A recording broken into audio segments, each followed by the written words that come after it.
Hello, my most fabulous art friends. This week we've been learning about Vincent van Gogh, and we're going to create a vase with flowers just like he does. Now, before I go about making my big vase for my paper, I'd like to show you a few different ways that we could make a vase.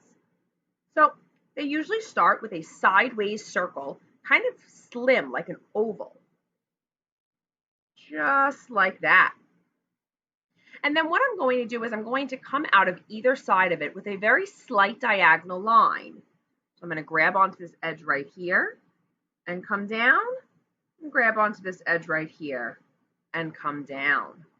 And I connect with a very slight smile. Now there are so many different ways that you can make a vase, and there really isn't a wrong way.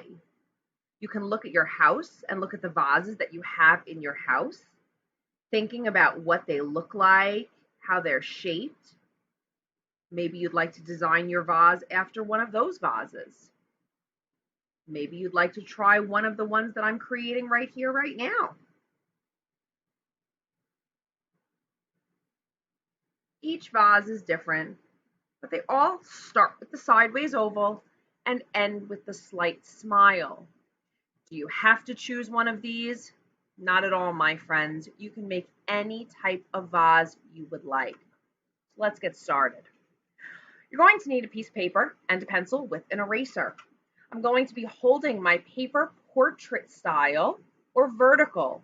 We are not going to hold our paper horizontal or landscape. And while I know that's what fits in my camera better, it's not the way we need to hold this paper. We want to have a nice tall piece of paper. And I'm going to start somewhere in the middle, but a little bit lower. So I don't need to measure. I'm just going to look by eye, and I'm going to say, all right, this is around the middle, a little bit lower than the middle, and I'm going to make that big sideways oval, just like that. Now I'm going to create my vase in this space, but I don't want my vase to go all the way to the end of the paper. You want to make sure that you leave a little bit of space for the table. So I'm going to stick with a very simple vase. I don't think there's anything wrong. I think sometimes simple is the best way, the best method to choose. I make that curved line. Now, to make my vase really realistic, right now it's kind of floating in space. So I need to place it on a table. In order to place an object on a table when it's appearing this close to us, we're not going to see the whole table. We're only going to see the tabletop up until the edge of the table. So somewhere below the top line of my vase, I'm going to come from the very edge of my paper. I want to fill up all of my space. And I'm going to make a straight line that goes across until I get to my vase. Now I don't want to draw over my vase, so I'm going to do something that I like to call air drawing. I'm going to pick up my pencil and continue to make the line in the air until I'm able to draw on paper again.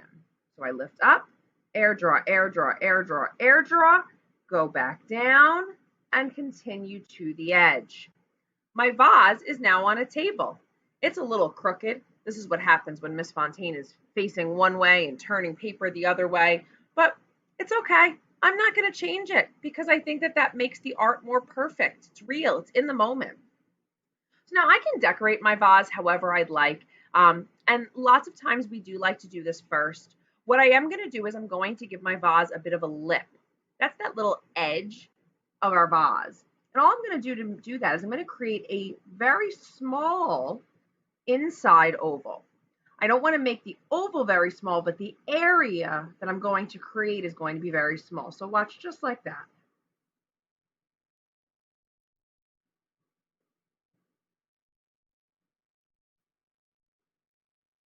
My vase now has a rim or an edge or a lip, whatever we'd like to call it. I like to decorate my vases with simple line designs and patterns, but you may choose to do something a little bit more intricate or detailed. That is up to you as it is your vase. Vincent van Gogh's famous sunflower vase just featured a line across the middle, two different colors, and his name written on the vase. So just like Vincent van Gogh, you can write your name on the vase if you'd like. If not, you're more than welcome to put your name at the bottom of the paper, just as an artist would typically sign their art. So I'm going to leave my vase like this, pretty simple, and I'm going to move up to my sunflowers. That's probably the biggest part of this project, is creating these sunflowers correctly. I can make as many sunflowers as I want, but you do want to make sure that you have at least two. Now your sunflowers can overlap because they can be a lot stuffed in that vase, which means I'd make some that I see in the front first, and then I can make pieces of other ones in the background. So let's start with just one so we can see how this should look. I'm going to zoom in a little bit to help us out here. So I'm going to start my sunflower by actually making a circle away from the vase. I need to have room to create all the petals that a sunflower has and space for it to go back into the vase. So I'm going to start by creating a circle just like that. And what I'm going to do is I'm going to go around the circle making a zigzag line. So it's going to go just like that, right? All the way around my sunflower.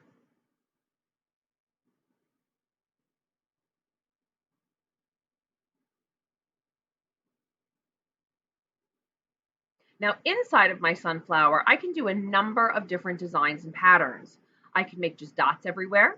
I can make little upside down V's filling the whole space. I can make a crisscross pattern with just lines. So I'll decorate each of my sunflowers a little bit different so we can all see the different ways that the insides can be done. I'm going to add the dots to this one. And I want you to notice that when you make dots like this, you really shouldn't be making any noise. If we're jabbing our paper and making a really loud noise, then we're not doing that correctly. I'm just very lightly tapping my pencil on the paper, very gently, and it creates this beautiful design inside of that flower. Now, the next part of that sunflower are the petals, and these are usually long and thin and kind of rounded, and there's many of them. So I just start with one, and I continue to build, having them connect to one another. I don't like to move away from where I started. If I start making petals over here, it might not add up or meet where it's supposed to. But by doing it this way, I can always change the size of the petals to match the amount of space that I have left.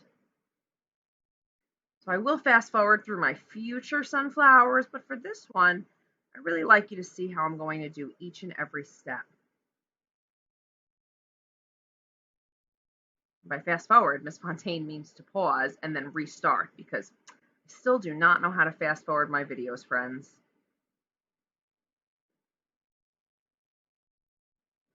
Now, some might decide that their sunflower is full at this point. Lots of times I like to go and add extra little bumps in bigger gaps, showing that there's more of a thickness to this sunflower, that there's more petals back there.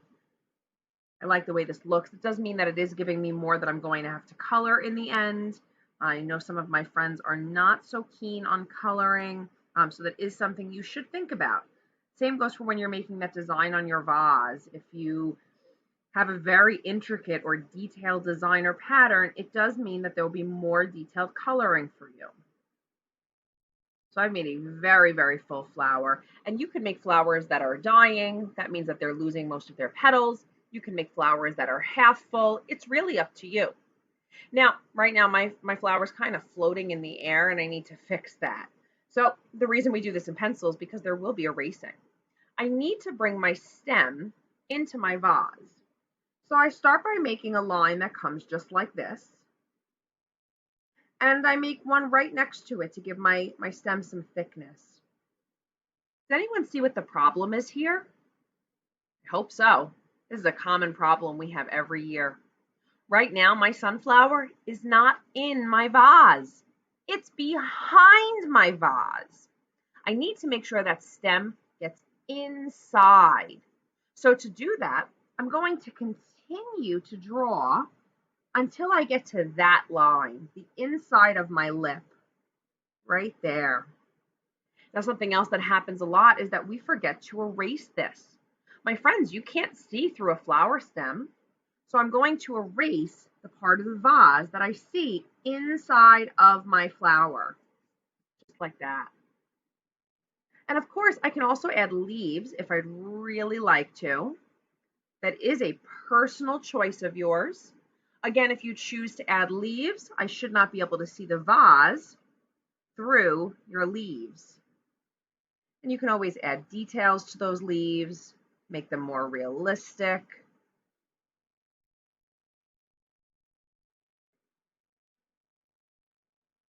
What you want to do is you want to fill your vase with sunflowers. Like I said, you might want to make 17, or you might just want to make 2. But I want to make sure that you have not just one lonely sunflower in there. Okay, so I'm going to continue. I'm going to make another one. This one's going to be a little bit lower. And again, I'm going to follow those exact same steps. It's very important to make sure we follow the correct steps to make our sunflowers. I do not suggest using a mechanical pencil, just so we all know. The reason that Miss Fontaine uses one in these videos and in demonstrations is so that I can easily resharpen my pencil without actually having to stop what I'm doing to sharpen the pencil. But when I do drawing for myself, I almost always use a regular pencil. Now, of course, if you have only a mechanical pencil, please still draw with a pencil. But if you have the option, it is better off to choose a regular pencil. That's another option for the inside of my sunflowers. I'm going to continue to work on this one. All right, so at this moment, I have 2 sunflowers that are done. I'm going to add 1 more sunflower. Now, again, my friends, you can add as many as you want. I made some really, really big sunflowers. And because of that, I don't actually have room for more than maybe 3 or 4 or 5 or 6. But I wanted to make 1 more just so I can show you how you would overlap or layer your flowers one behind the other in case you would like to do that. You do not have to. Your flowers can be side by side. There is nothing wrong with that. Remember, we're each our own artist, so we all create a little bit differently. So I'm going to put another sunflower. I'm thinking it's going to be right here. It's a little bit taller than that one, but it's back there.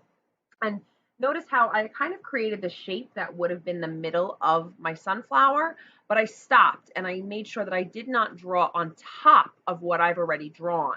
If something is going to appear behind something I've drawn, then part of it's going to be missing because it's covered by what's in front of it. So I'm going to continue to work with that theme in mind, where I'm going to work from one end around to the other, and I'm going to ignore the space that I'm not drawing in. Come over here. That going. Beautiful. I'll do this one with a crosshatch, kind of a checkerboard pattern. These are all different artistic ways that you can create your sunflowers. You can choose one, you can do multiple like I have here. I typically only do the multiple just so you can see lots of different varieties, but whatever you choose to do is really up to you. So now the petals are a little bit trickier. I'm fragmenting it kind of because we're only going to see the petals that come out of here, but there would be petals attached right here. So to make this really simple, I'm just going to start right there and make a really thin petal. So it's just right there to start, and then I'm going to keep going. Again, when I go, I don't mind if I make those big gaps because I can always fill them in afterwards if I choose to. It honestly is going to be up to you. I air draw when I get to something that it needs to go behind. So over here, it's coming behind that. So air draw, air draw, air draw, and back down. And I'm going to continue to do that to fill in all those petals. By doing this, I keep my picture more kind of following its own flow, and it works out a little bit better. There we go.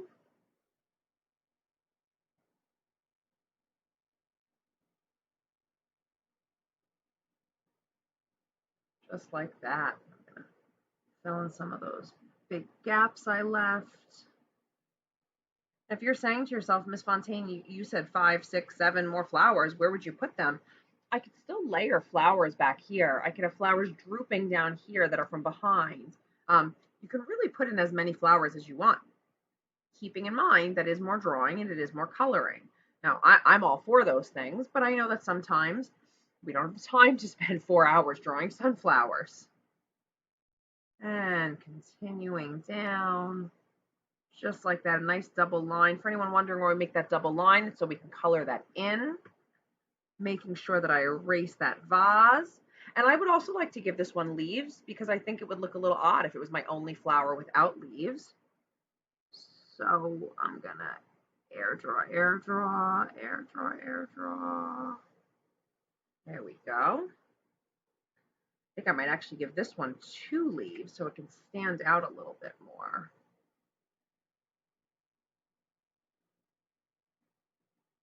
One of its own leaves even comes behind it. Look at that. And creating that same vein detail that I created for the other leaves. They should be similar since it is all the same plant. This would actually go all the way up into there. There we go. So if I zoom out just a little, there we go. See that Van Gogh vase with sunflowers. Now, besides signing your name somewhere in here, your next step is to add color. And sunflowers actually look a little different than a normal flower. A typical flower has a yellow center piece, but not a sunflower. The sunflower center is actually a brown with this little zigzag thing, kind of like an orange lion's mane surrounding it. And our petals are actually yellow. Stems and leaves should be green. Inside the vase, I can either color it the same color as the outside so it looks like the same. I might want to make a line for water. I could make dirt. That's really up to you. But I also like to make sure that I do color my table and my background. When you go to color, it is your choice what material you choose to use. I still would stay away from marker for at least the center of the flowers. The brown marker tends to wipe away anything that you've done with pencil. So I would recommend a crayon or a colored pencil in that spot. Of course, you could paint this if you happen to have paints and a parent or adult permission to paint. Please don't just grab paints and say, Miss Fontaine said I should paint today. That's really up to the grown-ups in your home or where you are doing this from. So hold on, let's see what this looks like with some color. And there you have it, my friends, completely colored. I colored mine using colored pencils. I probably went a lot faster than I should have. You'll notice I gave my vase a little bit of a shadow just by creating this kind of semicircle coming off of it, starting at the front and coming around a little bit on the bottom. I've given lots of different color. I blended 2 yellows to make this, 2 browns to create that. And there is that glare that comes from the document camera and the basement, but you can kind of get the idea on how this should look. I cannot wait to see yours. Have so much fun, my friends. Bye.